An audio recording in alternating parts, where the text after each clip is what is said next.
અરવલ્લીના ભિલોડા પંથકમાં વહેલી સવારથી વરસાદી માહોલે ખેડૂતોના શ્વાસ અદ્ધર કરી દીધા। ભિલોડા તથા આસપાસના લીલછા, ઝુમસર સહિતના ગામમાં જોરદાર વરસાદી ઝાપટા વરસ્યા। રોકાઈને વરસતા વરસાદી ઝાપટાથી રહ્યો સહ્યો પાક પણ બરબાદ થવાની ભીતિ છે। ક્યાંક ધોધમાર તો ક્યાંક હળવા વરસાદના ઝાપટાથી ખેડૂતો ચિંતાતુર થયા છે। હવામાન વિભાગે આગામી 2 દિવસ હજુ ઉત્તર ગુજરાતમાં છૂટાછવાયા સ્થળે વરસાદનું અનુમાન વ્યક્ત કર્યું છે।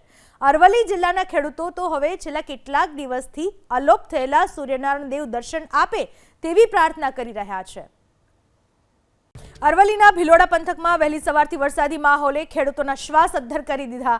ભિલોડા તથા આસપાસના લીલછા, ઝુમસર સહિતના ગામમાં જોરદાર વરસાદી ઝાપટા વરસ્યા। રોકાઈને વરસતા વરસાદી ઝાપટાથી રહ્યો સહ્યો પાક પણ બરબાદ થવાની ભીતિ છે। ક્યાંક ધોધમાર તો ક્યાંક હળવા વરસાદના ઝાપટાથી ખેડૂતો ચિંતાતુર થયા છે।